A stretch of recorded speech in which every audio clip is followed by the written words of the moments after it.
उभाटा गटाचे जे काही युवा नेतृत्व महाराष्ट्रामध्ये जे काम करतात असे ह्या सोलापूर जिल्ह्याचा लबाड लांडगा म्हणून शरद कोळी प्रसिद्ध आहे। शरद कोळीने 2 दिवसापूर्वी महाराष्ट्र राज्याचे कृषी मंत्री सन्माननीय दत्तात्रय मामा भरणे यांच्यावर हत्येच्या कटेच्या संदर्भामध्ये बिनबुडाचे आरोप केले गेले होते। आज तुम्हाला मी महत्वाची बाजू मी तुम्हाला सांगू इच्छितो। या महाराष्ट्रामध्ये जर सगळ्यात लबाड लांडगा म्हणून जर कोणी प्रसिद्ध असेल तर तो म्हणजे शरद कोळी आहे। शरद कोळीचा उगम हा खंडणीखोर ते दरोडेखोर अशा पद्धतीचा उगम या महाराष्ट्रामध्ये त्याचा झालेला आहे। त्याची परिस्थिती कशी होती, काय होती, तो काय काम करत होता हे संपूर्ण सोलापूर जिल्ह्याला देखील माहीत आहे आणि महाराष्ट्राला देखील माहीत आहे। मी तुम्हाला महत्त्वाची गोष्ट अशी सांगू इच्छितो की राज्याचे कृषी मंत्री सन्माननीय दत्तात्रय मामा भरणे यांनी शरद कोळी संदर्भामध्ये हत्येची सुपारी दिली अशा पद्धतीचं आव आणणारं लबाड बोलणारं वक्तव्य शरद कोळी यांनी केलं की त्यांनी असं सांगितलं की वाळू तस्करीच्या संदर्भामध्ये त्यांनी सन्माननीय सोलापूर जिल्ह्याचे SP असतील, प्रशासन असेल, तहसीलदार असेल किंवा प्रांत असेल यांच्याकडे त्यांनी रितसर तक्रार दाखल केली होती।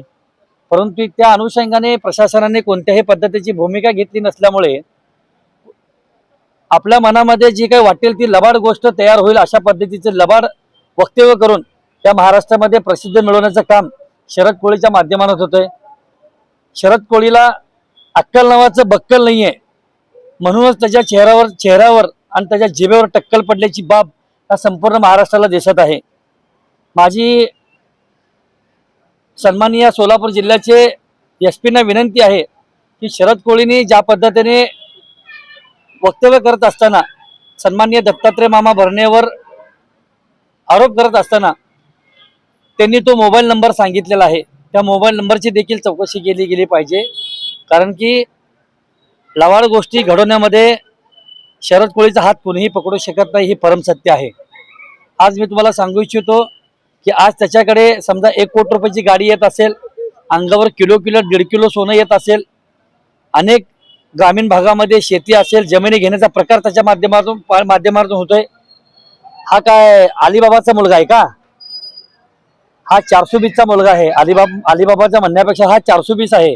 अशासारख्या 420च्या बाबतीमध्ये चौकशी होणं गरजेचं आहे। कारण की तुम्हाला महत्त्वाची बाब मी सांगू इच्छितो, शरद कोळी त्याच्या गाडीच्या बाजूनी एखादा ऊसाचा ट्रॅक्टर जरी गेला आणि त्या ट्रॅक्टरमध्ये ऊसाचं माप देखील जास्त असलं, तो ऊसाचा ट्रॅक्टर थांबून त्या ठिकाणी ऊसाची ट्रॅक्टरची देखील तोडी करणारा हा एक लबाड लांडगा हा कोळी आहे। म्हणून माझी सन्माननीय ह्या सोलापूर जिल्ह्याचे जिल्हाधिकारी असतील, तहसीलदार असतील, प्रांत असतील किंवा ह्या सोलापूर जिल्ह्याचे SP असतील, ह्याच्या कोणत्याही गोष्टीकडे दखलंदाज न देता त्याच्याकडे एक खंडणीखोर म्हणून बघितलं गेलं पाहिजे। असाच प्रशासनाचा देखील आता भ्रम झालेला आहे। म्हणून येणाऱ्या काळामध्ये असे लबाड लांडगे नक्कीच जेलमध्ये गेल्याशिवाय राहणार नाही आहेत। कारण की हा मुळातच वाळूच्या माध्यमातून असू दे, शेतीच्या माध्यमातून असू दे किंवा जमिनीच्या माध्यमातून असू दे, अशा अनेक प्रकारचे घोटाळे शरद कोळीच्या माध्यमातून या संपूर्ण महाराष्ट्रामध्ये झालेला आहे।